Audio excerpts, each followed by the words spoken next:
Here we go. So, alright. Thank you for viewing our first webinar. Check lang natin, no? Sino yung mga live. Ayun. So, sobrang dami. We have right now 24 watching.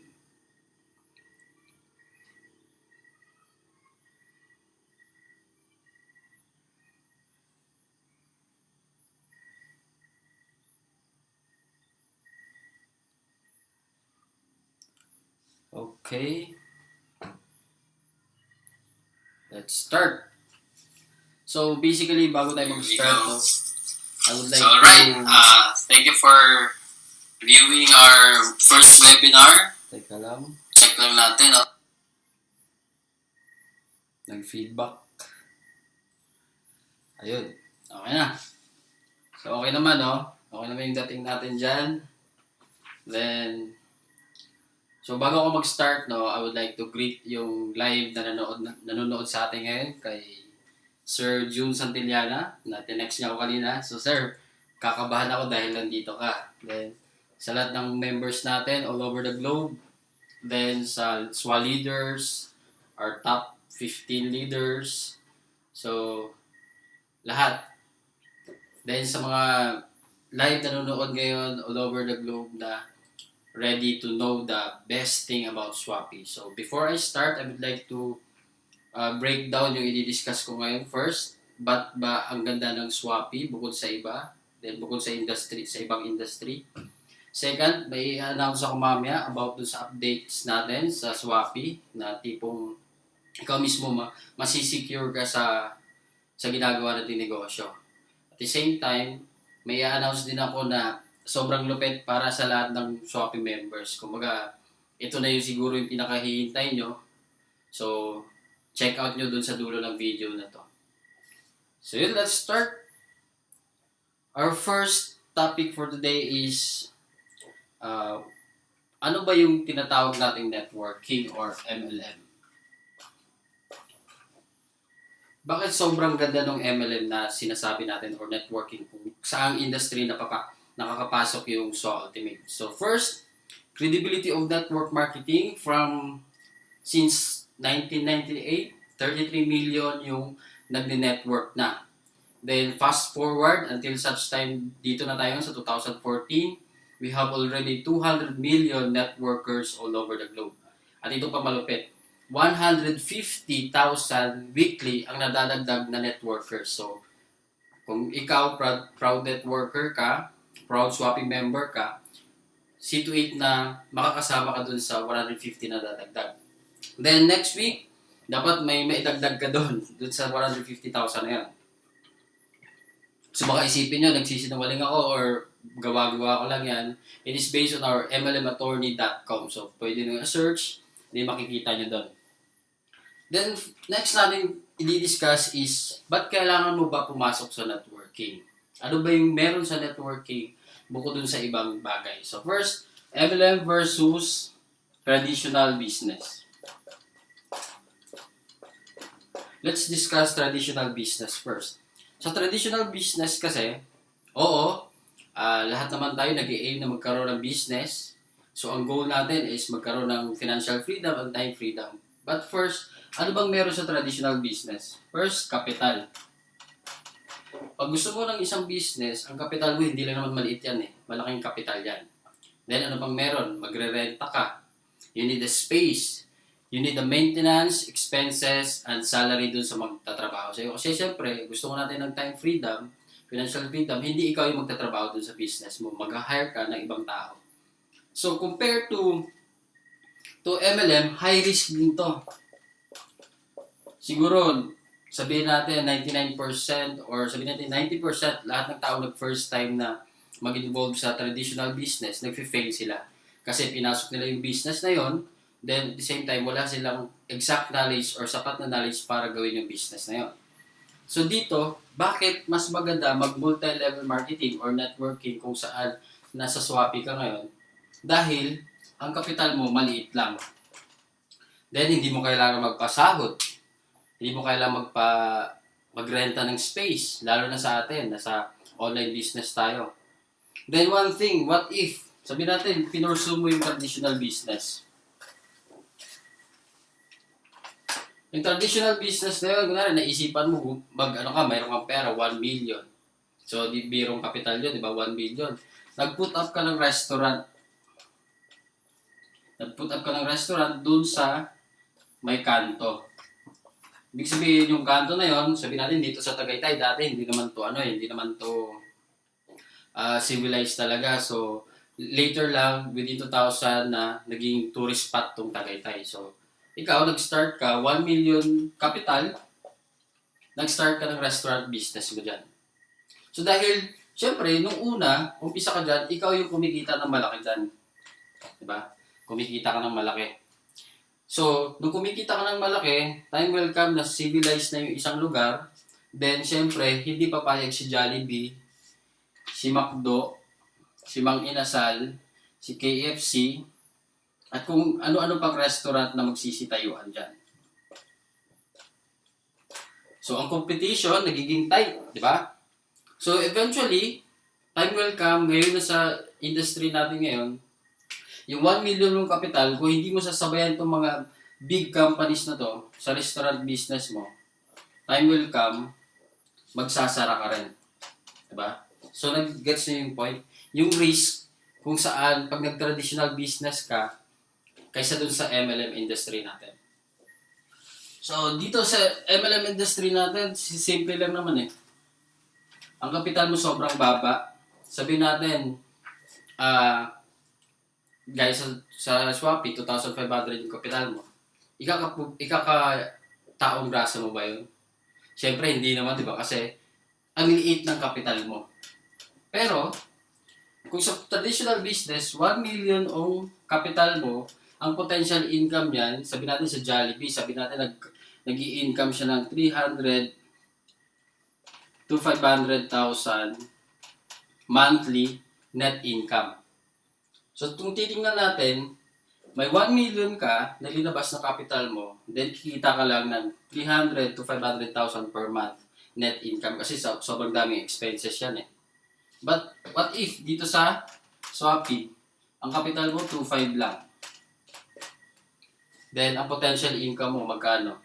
Dito, I've earned something around, pinakamalaki ko ata, 400 plus in just 1 month last year. So, kung titingnan mo, yung potential at saka yung difference, sobrang layo.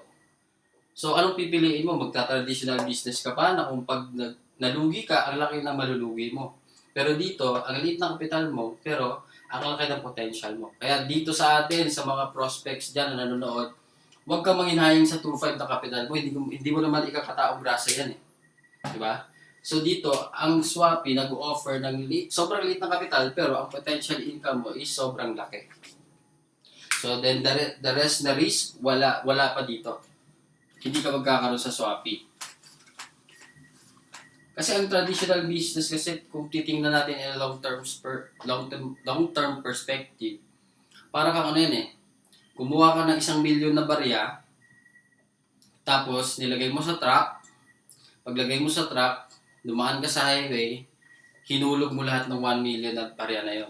Then eventually, babalik ka para pulutin yung mga barya na yun. So, ganun yung sistema or ganun yung kitaan sa traditional business. Kasi, hindi mo naman biglang babalik sa iyo yung 1 million na kapital mo eh. Or more or less sa iba, sobrang laki ng kapital. Diba?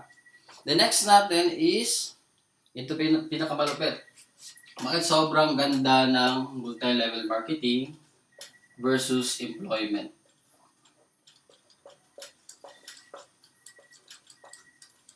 Ito, this is just a reality kasi siyempre ako naman, hindi naman ako against sa employment. Ako rin, I was once before employed, then na-experience ko rin maging employed. Then ang nakita ko lang kasi maraming bagay akong nawawala, lalo na yung naging empleyado ako, nawala yung pangarap ko kasi sobrang liit ng income mo. Then yung income mo, pinagkakasya mo na lang dun sa araw-araw mong gastusin, then wala kang nasisave. So first, ba't maganda yung MLM kaysa sa employment? Oo, employed ka ngayon, wag ka naman mag-resign kasi gabi na, bukas ka na lang mag-resign, di ba? So dito kasi, sa MLM, ang kagandahan dito, walang discrimination. Kahit sino ka, kahit bata ka, matanda ka, ano man yung natapos mo, may pinag-aralan ka man o wala kang pinag-aralan, basta willing kang matuto, then this is the right opportunity for you. Pero once sa employment naman, ang daming qualification. Kung isipin mo, dati nung nag-aaral ako, nag-try ako mag-part-time job sa call center. Siyempre, probinsyano ako, galing akong South Cotabato. So, siyempre, hindi diretso yung English ko, di ba? So, hindi ako matanggap-tanggap sa call center kasi nga, yung accent ko, hindi pang-American accent. Then, ang daming discrimination. Then, eventually, na-burnout ako kaka-apply. Then, yun, hindi na lang ako nag-apply hanggang sa gumraduate ako. Then, tumambay ako for 1 year, then saka ako nag-apply sa employment naman. Then, sobrang daming discrimination. We have spent 16 years. Ito, reality lang to We have spent 16 years sa pag-aaral para lang to earn minimum income. Saan ka nakakita na fresh graduate ka o offeran ka ng managerial position o kikita ka ng 50,000 pesos? Kahit cum laude ka pa, kahit ano pa natapos mo, magsisimula ka sa minimum wage. So, worth it ba? 16 years ka nag-aral, tapos ito lang kikitain mo. Then eventually, ang salary increase, hindi naman kabilisan. Ito pa malupit. 16 years ka nag-aral para magtrabaho ka ng 40 years. Dahil dun sa mga benefits na ino-offer ng employment. So, wala namang masama doon. Okay yan. Pag empleyado ka right now, gawin mo lang yung part-time. Yung multi-level marketing. I-set aside mo as part-time. Kung lahat naman tayo, 24 hours 8 hours ka magtrabaho, 8 hours kang matulog. Then, sa 24 hours tayo, may 8 hours ka natitira. Sabihin natin, travel time mo, 2 hours papunta, 2 hours pa uwi. Then you have still 4 hours free time to do your MLM business or your Shopee business. Then bukod pa doon, may share lang ako kasi minsan, mas okay pa ngayon walang pinag-aralan, in-offer mo ng MLM business kaysa doon sa graduate. Kasi meron silang, ito yung tinatawag na pride. Dati ako ma-pride ako. Sabi ko, hindi ako mag-a-apply ng trabaho hanggat sa hindi ko natapusan na course. Pero sabi ko, kung pagiging pride na yung pag-uusapan, baka time will come, wala akong makain. So, graduate naman ako. Wala naman akong failing grades. Ang tataas ng grades ko naman. Then, ang parents ko, ang mga kapatid ko, dapat sabi nila, i-pursue na yung course ko. Pero sabi ko, in terms of pride, yun yung nagpapairal sa akin. Then, sabi ko na lang, what if alisin ko to? Try ko mag-iba ng linya, try ko aralin tong MLM industry, then I have to decide na mag-resign sa work ko. So, decide ako, mag-resign as a professor sa Pampanga, then tinry ko yung MLM business. And by God's grace and God's blessing, okay yung nangyari sa akin sa previous company ko before I start SWA. Dati ako sa offline network marketing, di ba? Bukod pa doon, sa pride na yan, kung ikaw may pride ka pa ngayon, then willing kang matuto dito sa MLM business na yan, ang kailangan mo lang gawin ay tanggalin yung pride mo. Bigyan kita ng example. Meron akong nakausap dito sa Tagaytay, sa Starbucks. Yung mime, alam niyo yung mime, yung mga statwa, yung naka-makeup, yung may color, yung mga damit nila. Then, tinanong ko, sabi ko, sa isang araw, magkano kinikita mo dyan? Sir, depende sir kasi sabi niya, tourist spot ngayon Tagaytay. Every weekend daw, minsan may naglalagay ng 1,000. Doon sa box nila, nagbibigay ng 1,000, minsan 20, 50, then paghatian nilang 4 yun. Then on one day, minsan, nakaka-5,000 sila, or 10,000. So isipin mo yun, patayo-tayo lang doon, pag robot-robot lang, then kumikita ng 10,000 per day. So paghatian nilang 4, take to 2,500 sila. So, ito lang sasabihin ko sa'yo. Yung mga yun ba nag-aral? Yung mga yun ba gumraduate? Yung mga yun ba, mga tambay nga lang yun Nagkaroon lang sila ng idea na what if gawin natin to? Kahit wala tayong pinag-aralan. Then, kumikita sila ng 2,500 per day. Pero magkano minimum wage ngayon? Sabihin natin, taasan natin, 500 per day ka. 500 per day yung kikitain mo sa employment as a start. So, sa tingin mo, sino ang dapat magkaroon ng pride na hindi gawin ang MLM business? Ikaw ba na 500 pesos kinikita mo tapos nakakurbata ka?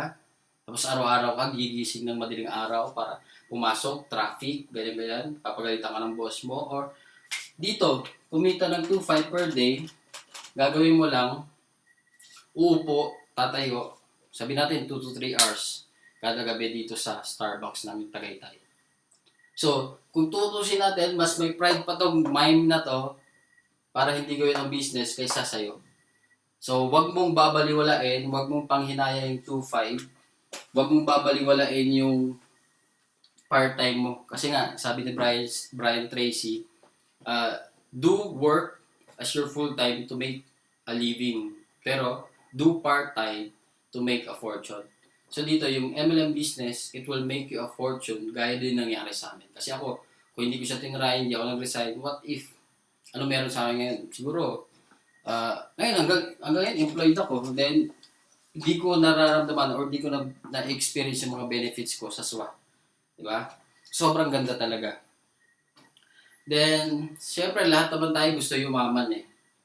So, sabihin natin, oo, yung multi-level marketing, as a start, naghirap din ako, honestly.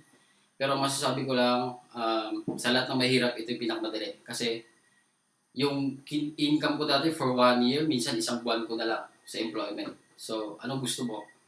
Mahirapan ng saglit, mahirapan ka ng 3 to 4 years or 5 years doing your MLM business, or maghirap ka ng 40 years sa employment or kung anong ginagawa mo. So, it's a choice. Depende sa'yo. Dapat kailangan mo lang ma-realize na yung business natin, it offers a lot of blessing and benefits. Kailangan mo makita yung bright side na yun. So, lahat gusto natin maging successful. So, be successful and do the things na para maging successful ka. So, ngayon, ito pinaka-the best kasi MLM, yes, Johnny, MLM is good. From traditional to MLM, then MLM is good for versus employment. So, what about MLM versus Swappy? Other MLM versus Swappy.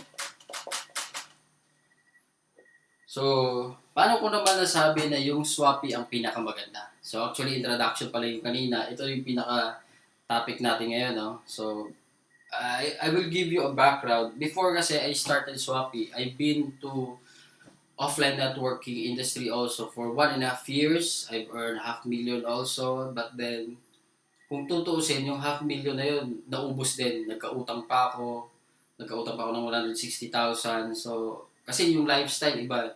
Di ba, lagi nating naririnig sa lahat ng offline networkers, sabi nila, fake it until you make it. So, kailangan nakakurbata, long sleeve, dapat bago everyday yung damit mo kasi nga, hindi pwedeng ulit-ulitin yung damit mo. Eh, dito sa SWA, nakapambahay ka lang, di ba?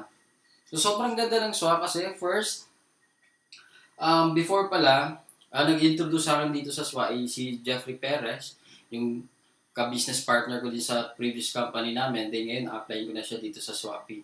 So, in-introduce niya sa akin, sabi niya, bro, try mo lang to. Kung ayaw mo, okay lang. Wala namang pilitan, sabi niya. So, nakita ko yung potential kasi sa offline industry, bigyan ko lang kayo ng idea. Ang goal kasi natin is may pay-in, di ba? Para kumita ka sa isang industriya, kahit anong MLM industry, you have to have a result, pay-in. Ito yung goal natin. Pero sa offline, ang daming proseso. First, what is the first process? Kailangan mo mag-prospect. Prospect list, sabi nila, prospect listing.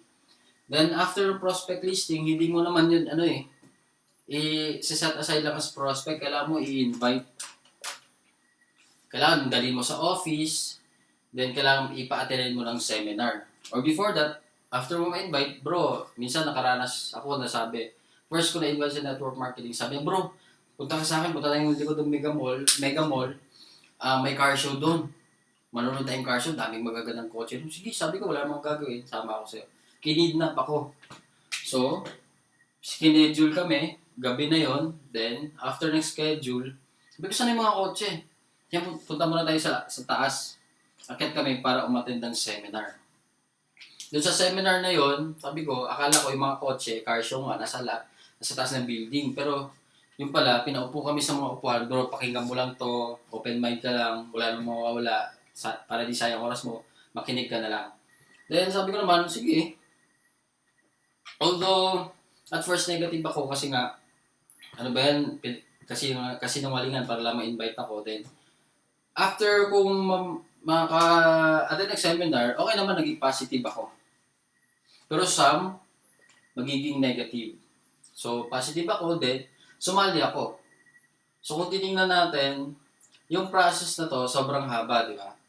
Pero, actually, nung ako na nag-present ko, ako na yung ginagawa ko yung business na sa offline, yung process na to sobrang hirap. Kasi alam mo kung bakit. Minsan, may prospect ka 10. Yung prospect mo na 10 na yun, i-invite mo. Okay? Ang nag-confirm, 5. Syempre, isi-schedule mo yan, schedule natin na bukas ng gabi. So, yung 5 na yun, ang 2 biglang may lakad. Yung iba naman, mainit. Yung iba naman, ang rason, maulan. So, ang pumunta na lang, 3. Diba? So, after mong naka-schedule na, 3 umattend, okay, may 3 kang invite. Umattend ng seminar. Then after that, naranasan ko, isa lang positive, 2 yung negative. Pero di ba yung tao, kahit sobrang ganda ng isang negosyo, pag once may isang taong magsabi ng negative, mas papaniwala ito yung negative. So, in the long run, after nito, yung 10 prospect ko na yun, negative to, siyempre pag uwi yan, sama-sama yung mga yan magkakwentuhan yan. So, na-influensyahan yung isang positive ng 2 negative. In the end, betlog ako. Kaya inabot ako ng 5 months in my previous company bago kumita ng 600 pesos. Yung first commission ko, 600 pesos. So, ang tiyaga mo naman dyan Siyempre, ako naman, alam ko yung system ng network marketing, alam ko yung benefits ng network marketing. Kahit di ako kumita ng 5 months, okay lang. As long as I'm learning, as long as alam ko yung patutunguhan ko. So, tinaga ko yan for 1.5 years, then kumita ako ng 500,000. Then, isa pa dyan, so, ba't ko sinabi yan? Kasi, sa SWA naman, so, bakit maganda yung SWA? So, mostly kasi, ganun yung process sa lahat ng offline. Sa SWA, ang potential mo, hindi mo kailangan, yes, may prospect listing ka. Yung prospect listing mo, hindi lang sa lugar nyo. Buong mundo yung prospect mo. Kasi nga, online tayo. So, kahit sino, hindi mo kailangan pupuntahin ng office, hindi mo na kailangang imbitahin. Then, after that, lahat kahit sino pwede mo ma-invite. Then, dito, hindi mo na kailangan i-imbitahin. Hindi mo na rin kailangan set ng schedule. At hindi mo na kailangan pa-attendin ng seminar. Pero, ang maganda dyan, may pay-in ka. Di ba? Ang maganda dyan, ito yung goal Ito yung result na nagpo-produce sa atin. So, ito yung kailangan, importante meron ka. Kahit wala yung mga yan, ito dapat meron ka. From prospect up to pay-in, sobrang lupit, yan yung nangyayari sa atin sa SWA. Nakaranas nga ako when I started SWA, may friend lang ako, then sabi ko bro, palike ng page na to. Then natulog ako, 11 o'clock. Then after that, yung 11 o'clock na yon, gumising ako kinabukasan, sabi niya, bro, okay yung pinalike mo sa akin, napanood ko yung video, etc. Then bro, magpapadala ako sa video. So, effortless, natulog ka, pero may pay-in ka. Ganong kalupit ang SWA. Then, bukod pa doon, ito pa. Sa SWA pati, ang potential mo is very broad. Andito, kung dati sa offline network marketing, ang ginagawa namin para magkaroon ng prospect, ay, anong ginagawa namin? Flyering. Anong ginawa? Yung nagka-flyers, yung nakikita niyo yung mga insurance, saka yung mga nagbibenta ng real estate, flyering, wall posting, yung nakikita niyo yung mga tubero sa poste, mga ganun yung ginagawa namin dati. Yung mga doon, pusakalan. Yung pusakalan, yung tipong kakapalan mo yung mukha mo na kahit Ako mahihayin ako, kinakapal ko yung mukha ko, nakaranas ako dati. Wala akong pera. Sabi ng upline ko, hataw, etc. Dahil kailangan gawin mo yung hindi mo ginagawa dati para magkaroon ka ng resulta sa previous na result mo. So sabi ko, ano ba bang hindi ko nagagawa? Then sabi ko, may isang tao doon na ang story niya is tuwing umuwi siya, tumatayo siya sa bus para mamigay ng flyers. Then ako naman, hindi ko pa ata nagagawa yan. Sabi ko, subukan ko nga. So, ang main, main motivation ko kasi wala na akong pamasahe. Kulang yung pamasahe ko mula sa bahay, papuntang Green Hills. So, ang ginawa ko nun, sakay ako ng bus, baba ako ng Magallanes. Siyempre, hindi na ako magbabayad, magmimigay akong flyers eh. Pagbaba ko ng Magallanes, sakay na uli ako ng Magallanes, papuntang Ayala. Ayala to Buendia. Then, ganun yung routine. Then, ang sinasabi ko, hi, I'm Johnny Bodegas. May script ako, sobrang haba. Pero nung nakatayo na ako sa bus, sabi ko na lang, hi, I'm Johnny Bodegas. I'm here offering an opportunity. Then, bigay ko na lang yung flyers. Then, eventually, walang nangyari sa akin. So, kahit hindi makapal mukha ko, pinakapalan ko na yung mukha ko. Then, bukod pa doon, kung sakalan, dapat matuto ka rin mag-present. Yung, syempre, dapat nakikipag-usap ka sa tao eh. Kailangan maging persuasive ka sa pag-present mo. Yung sales factor, kumbaga. Then, ang hirap na pinagdaanan ko dun sa offline networking. Pero dito sa SWA, na-realize ko, mag-effort lang akong gumawa ng video. As of now, sa lahat ng marketing, parang 5 marketing videos na yung ginawa ko.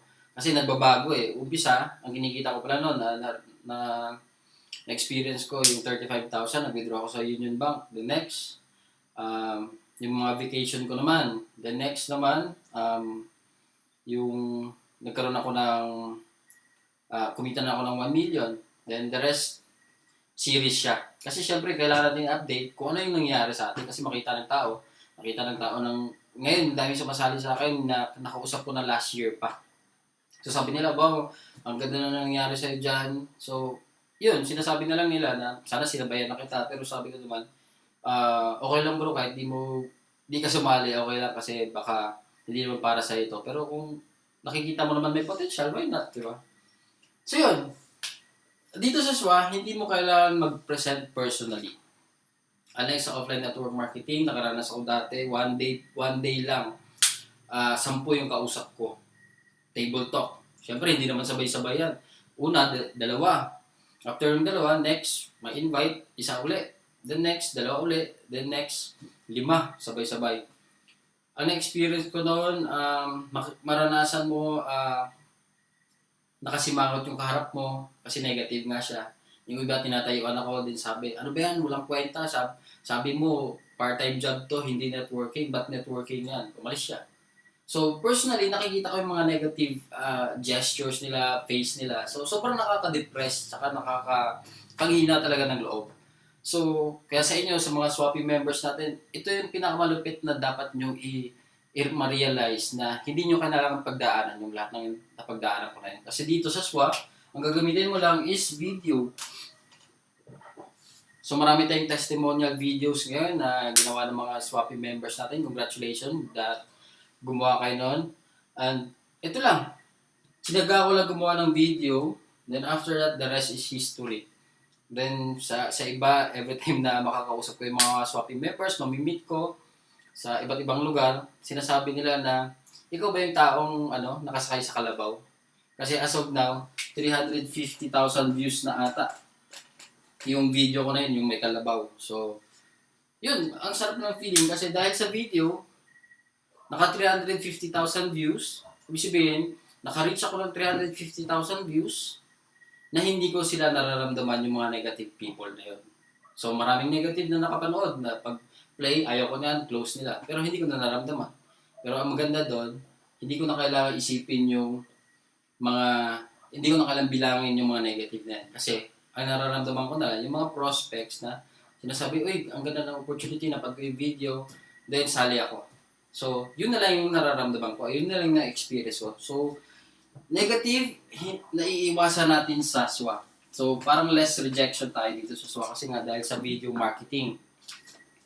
Then, bukod pa doon, sa SWA, walang cancellation of appointments. Kumikita ka kahit tulog ka lang, high commission payout. O, ito pa malupit. Bukod sa ibang company, bakit sobrang lupit din ng SWA? Kasi sa company, 10 to, sabihin natin, 20% ng pay-in ang napupunta sa commission ng members. Pero dito sa SWA, alam nyo ba na pwede kang kumita or we have the commission base or highest commission base na up to 60%. So, paano naman nangyari yan, Johnny? Kukumputin ko. For example, nandito, 10 to 20%. Bakit ito lang binibigay ng company sa offline networking? Kasi nga, dun sa offline networking company, may binabayaran sila. Overhead expenses, parenta, ilaw, etc. Yung magsi-speaker sa seminar, yung mga empleyado nila. Then yung products nila na iikot. So, kaya binibigyan nila 10 to 20%.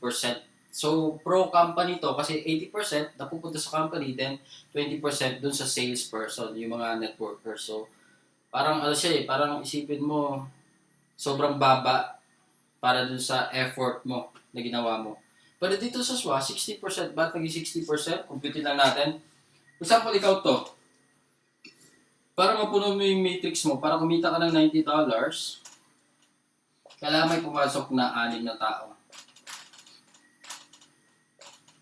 Siyempre, yung 6 na tao na yon, kunwari, referral mo na lahat yan.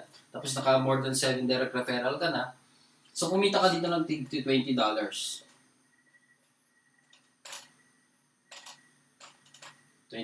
di ba?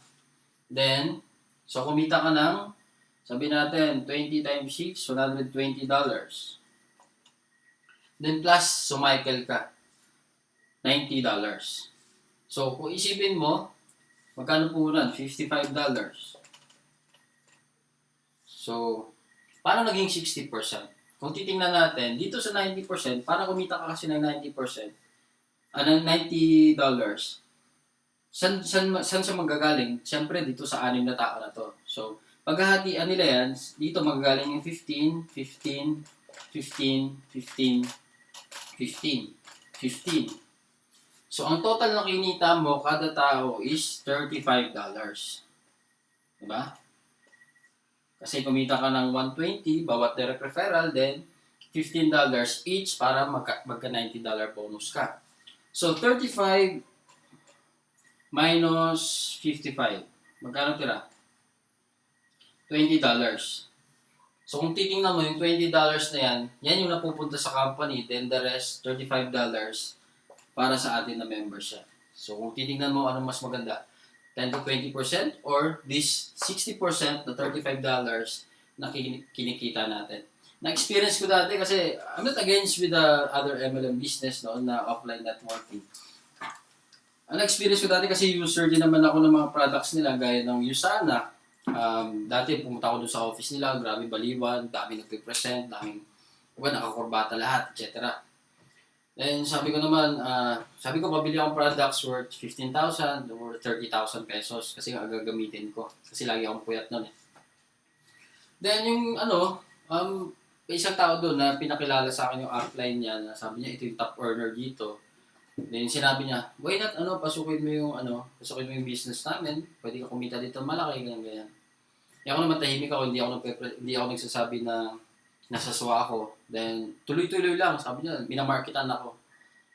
Sabi niya naman, yamot na ako sa kanya. Kasi doon sa kanila, I don't know if I am right. Para kumita ka ng $100,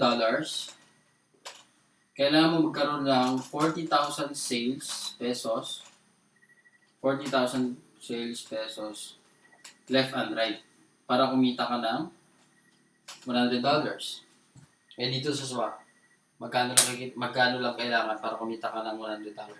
Nung kanina, 6 lang kailangan. So sabi ko naman, hindi mo na kailangan akong i-convince kasi ang ginagawa ko, mas malaki kinikita ko kaysa sa'yo. So yun, tumigil na rin siya. Sabi niya, sige, okay, sabi niya na lang, umalis ako sa office nila, then hindi na ako bumalik doon kasi sabi ko, ano ba yan, mamarketan pa ako, tapos ganyan. So, sobrang liit. Then, syempre kumikita tayo ng $35, magkano yun? Sabihin natin, ano na lang, 1,500. 1,500 pesos yun. Alam mo ba sa ibang company, na para kumita ka ng 1,500, kailangan mo ng 8,000 to 10,000 na pay-in. Ibig sabihin nun, ang pay-in nila, ang registration fee nila is 8,000 to 10,000. Eh, dito sa atin, 2,500 lang. 2,500 lang kailangan para kumita ka ng 1,500. Eh sila, dito para kumita ng 1,500, 8,000 to 10,000. Ang tanong ngayon, sino marami? Ang may 2,500 o yung may 10,000? So, ikaw na mag-math dyan para malaman mo. So, lowest pay-in and high benefits, then gadget incentives. So, ang gadget incentives pa rin natin na sobrang lupit kasi nga, ang dali ng requirements para ma-hit mo. Kung ma-realize nyo lang yung promo natin sa pakotse. Anong requirements to para magkakotse ka? 3 direct referral lang. Sa ibang company, kailangan mo magkaroon ng 100,000 points. Left and right pa yan, or 50,000 points. Left and right. Para magkaroon ka ng libreng kotse. Eh dito sa atin, tatlong referral lang, may kotse ka na. So, congratulations to Shopee kasi napamigay na natin yung 5 kotse natin. So, sobrang happy na na-bless yung. At malupit pa nun, ang nanalo, taga-ibang bansa pa na nagtatrabaho sa Italy, yung iba ano ba yun? Sa Europe side, then dito sa Pilipinas, tatlo yung nanalo dito. So, congratulations once again dun sa 5 nanalo ng mga palibreng kotse natin. So, napapabilib na ba kayo sa SWA? O hindi pa? So, dito,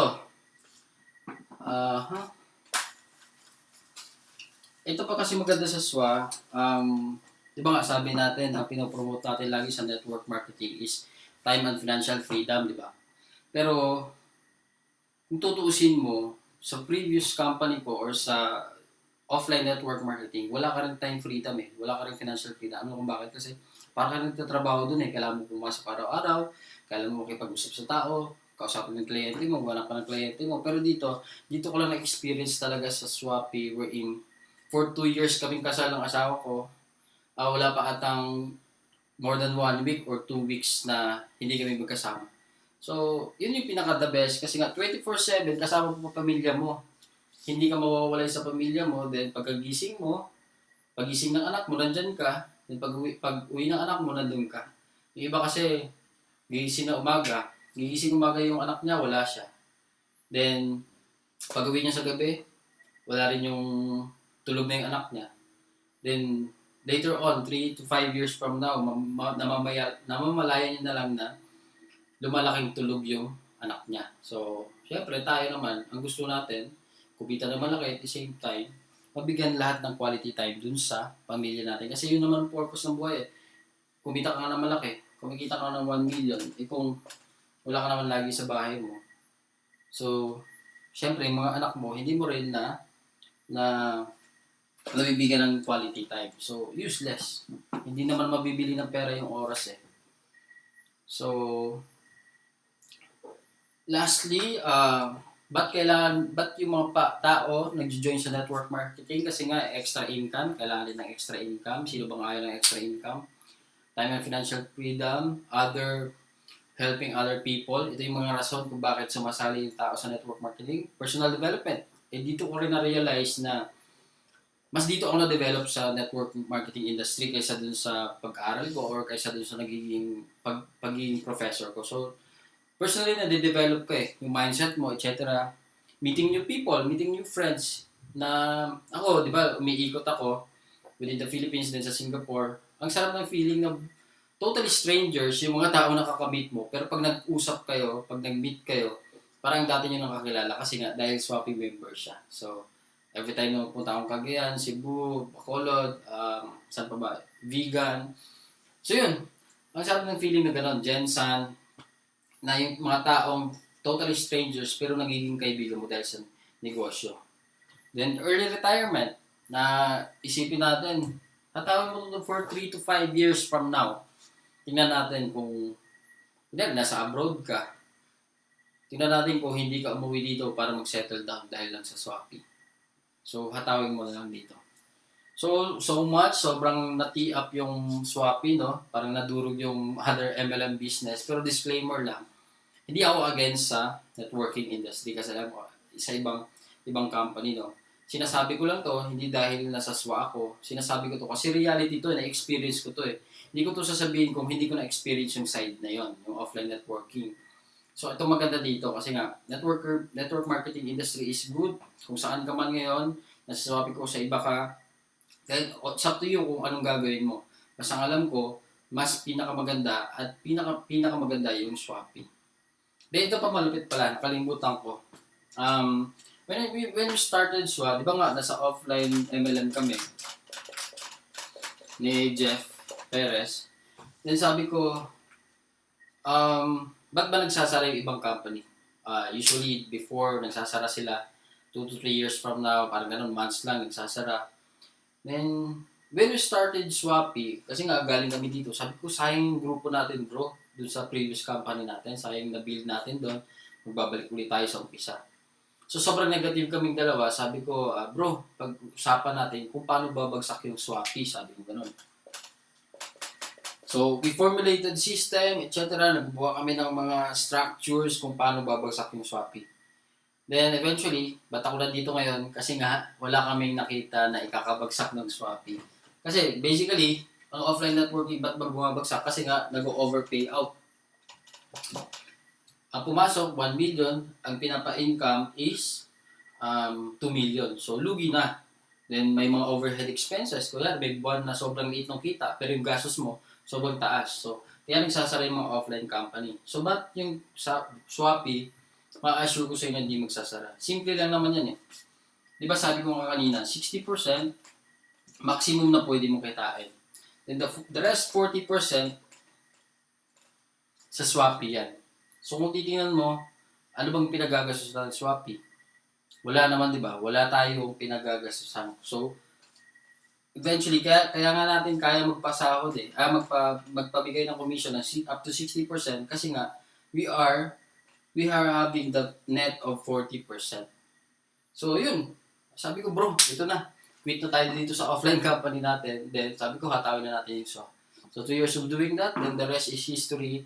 Sobrang daming experience then benefits na nakuha natin. Then, eventually, ikaw. Kung bago ka pala ngayon, just a matter of time, perfect time, basta hindi ka lang mag-quit. Kasi dito sa network marketing industry, ito pinakamalapit na MLM. Sa negosyong to, no one ever fails in this industry.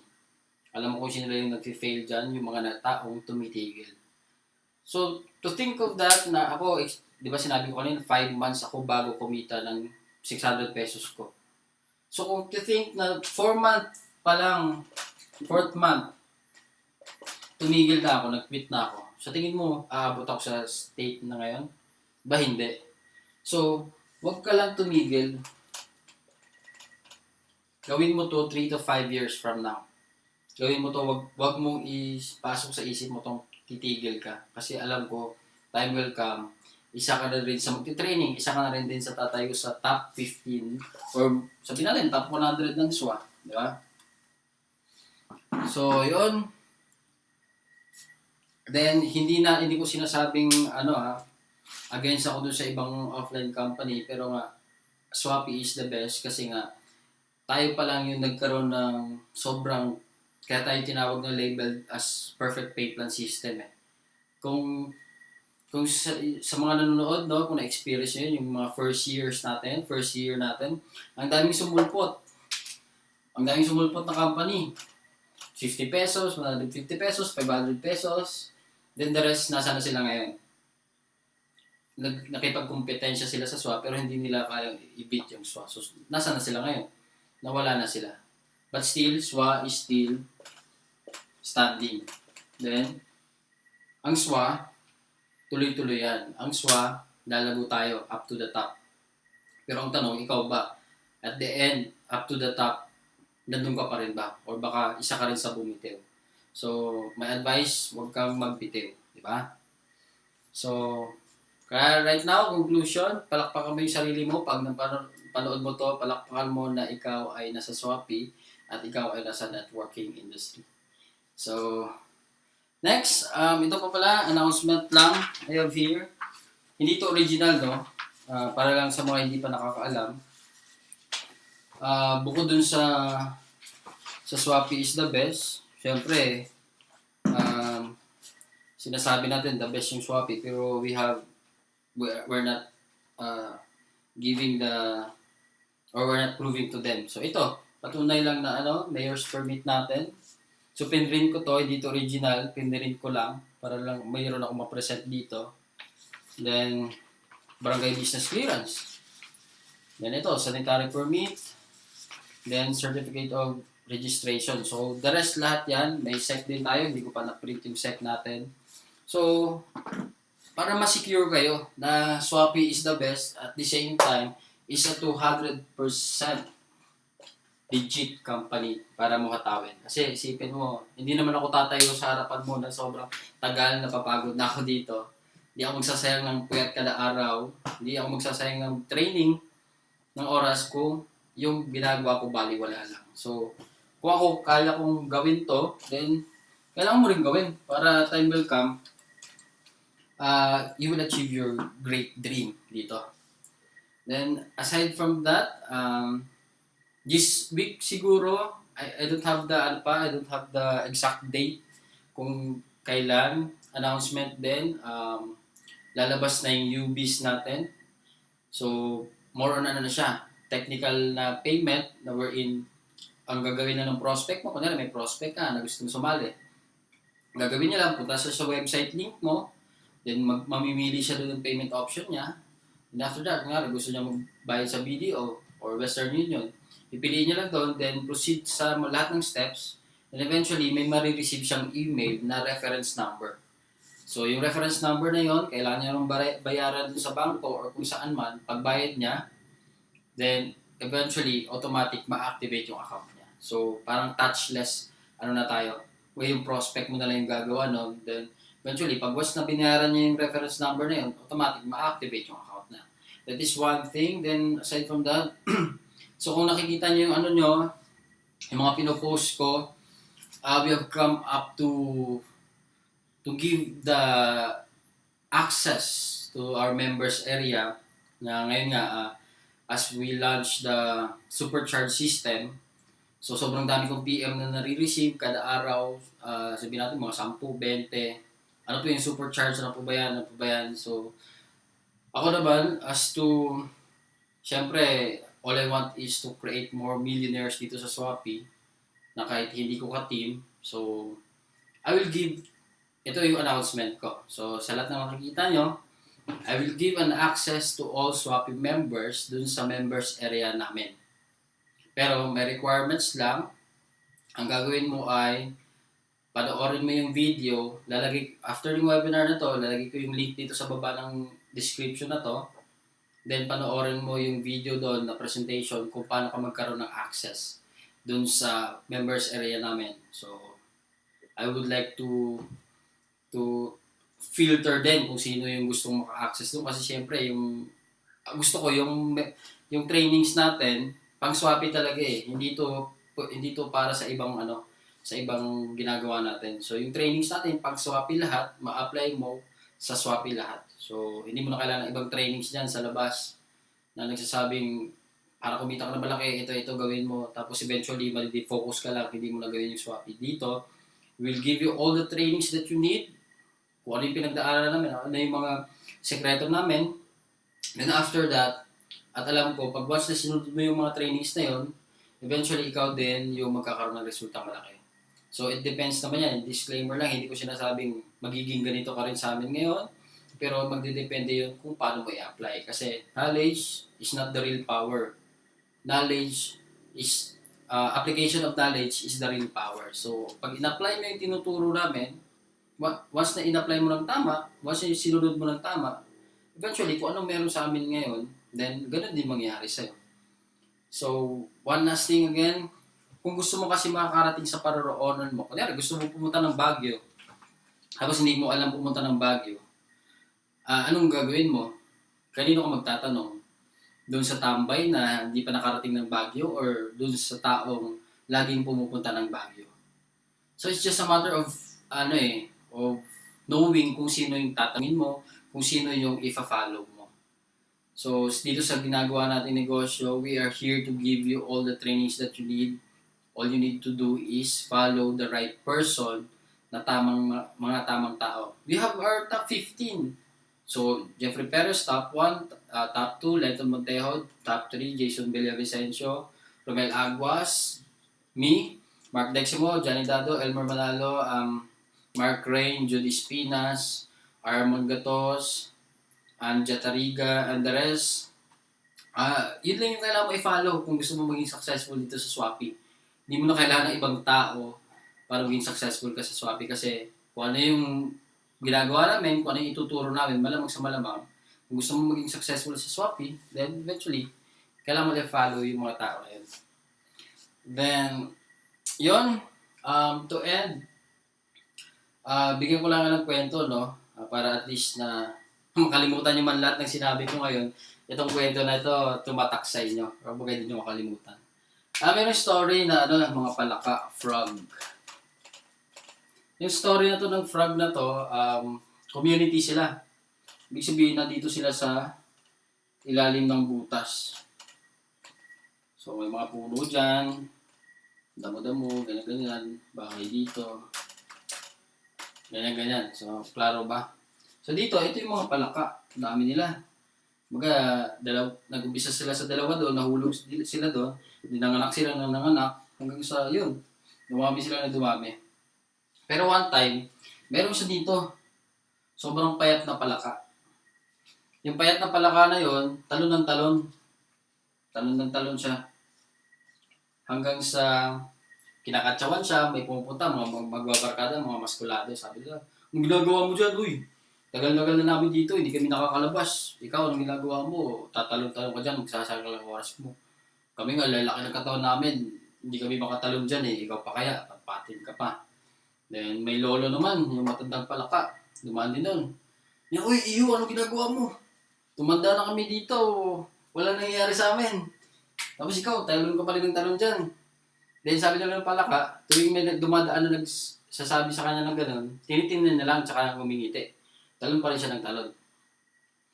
Then, to cut the story short, sa sobrang dami negative na nagsasabi sa kanya, talon na siya ng talon hanggang sa, syempre, patpatin ka once na you make a habit na yung paa mo, naging nasanay na sa kakatalon, so lumalakas yan. Hanggang sa one day, nakatalon siya. Nakalabas siya. So dito sobrang dilim kasi nga butas nga yan, di ba? So nung nakatalon siya, sumilip siya kaunti, pagsilip niya, then nakatingala lahat ng tao sa kanya, mga palaka sa kanya. Then pag silip niya, then umalis siya. Nakita niya yung rainbow, nakita niya yung araw, nakita niya yung green. So dito sila, lahat nakikita nila itim. So siya, nakatalon siya, nakaalis siya. So ba't ko siya kanuwento? Wala lang, para lang may makwento, para lang may masabi sa iyo. Hindi, ang moral story niyan kasi, simple lang naman eh. Dito sa negosyo natin, gaya sinabi ko, although 150,000 every week nagiging networkers, sumasali sa networking industry, marami pa rin ang negative. Marami pa rin ang negative. So, kung titingnan natin, ba't yung palaka na yun, yung pating palaka na yun, nakatalon siya? Ba't siya nakaalis? Ano yung meron sa kanya? So, anong meron sa kanya? Ba't siya nakatalon at kahit sobrang patpatin siya? So, ito hindi siya skill ha. Actually, some of us normal to. Ito siya.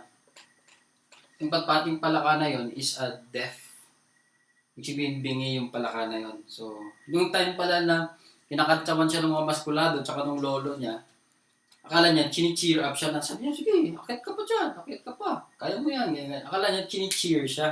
Kaya nakangiti lang siya, then talon pa rin siya ng talon. Pero time will come na nakatalon siya dahil bingi nga siya. So, dito sa networking industry, hindi natin maiwasan itong mga to eh. Negative na to. Hindi natin maiwasan, pero ang kailangan mo lang gawin is pagpaka-bingihan ka. Kasi isipin natin, Normal yan. Maraming negative people. Hindi makakatulong sa'yo yan. Yung kailangan mong gawin is, pag negative sila, labas dito, pasok dito, labas doon. Wag mong damdamin yung sinasabi nila. Yung mga negative rejection, walang sumasali sa'yo ngayon, tumatagal ka na, wala pa rin nangyayari. So, hayaan mo yun. Basta ikaw, alam mo, may mararating ka dito. Alam mo, makakamit mo yung pangarap mo dito. Diba? So, yun naman yung goal natin eh. Ang goal ng palaka, makalabas dyan para makita nyo yung rainbow, makita nyo yung green, makita nyo yung ilog, etc. etc. So, ganoon din sa atin, huwag kang tumigil dahil sa mga tao mo. Huwag kang tumigil na kuhanin itong mga to, itong It's green 9 mo, o'clock. para makuha mo to. So, ang goal natin, kailangan magpakabigi-bigihan ka. Pero huwag mong i-apply dyan sa bahay nyo. Pag sinabi ng nanay mo, magsaing ka, wag kang magbibigay-bigihan. Sabi ni Johnny daw, magbibigay-bigihan ako. Hindi.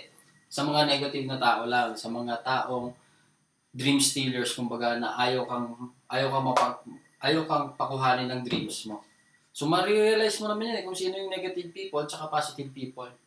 So, dito maganda rin kasi sa Shopee, sa networking industry, lahat ng nakakasalamuha mo, positive vibes. So, pinag-usapan kotse, pinag-usapan bahay, tipong kinikita lang naman 20,000 per week. Pero, normal sa atin yan eh. Ang time will come. Dati nga, nababaliw ako eh.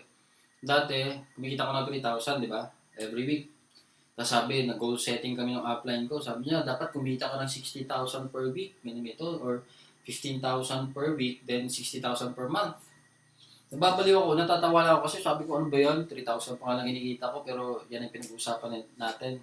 Pero di ko na-realize kung yun yung laging kausap mo, yun yung laging nakakasama mo. Then, na-realize ko yan, few months after, kumita ko ng 60,000 1 week lang. So, yung 1 month na goal setting namin na 60,000, naging 1 week ko lang nakinita. So, ganun din dito. Pag hinayaan mo tong mga tao na to, hindi ka pa-apekto dito, time will come, makukuha mo to at lahat ng pangarap mo. So, thank you guys for watching. Actually, isang oras na pala tayo, no? And I would like to greet my wife pala, nandiyan sa harapan. Habang nagtotalk ako, habang nag-webinar ako, nandiyan siya, nakatayo din.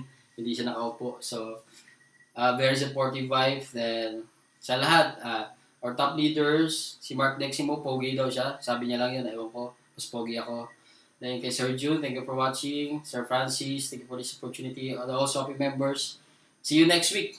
And I will just update the link below this video para maka-access na kayo dun sa members area namin. Pero kailan may requirements doon, kailangan nyo lang panoorin yung video para malaman yung requirements. And then, ano pa ba? Thank you for watching and see you next week. Our topic for next week is our ABC for success. So, we will discuss what are the ABC of success para malaman nyo yung mindset. Kasi it all started with mindset eh. Kung ano yung mindset mo ngayon, yan yung nagiging epekto sa'yo. So, kung yung mindset mo, mahirap ka, kaya mahirap ka ngayon. Pero kung mindset mo, naging mayaman mindset ka na, yung time will come, naging mayaman ka pa. So, once again, this is Johnny Bodegas of Earn Passive Online with Johnny Bodegas. And signing off.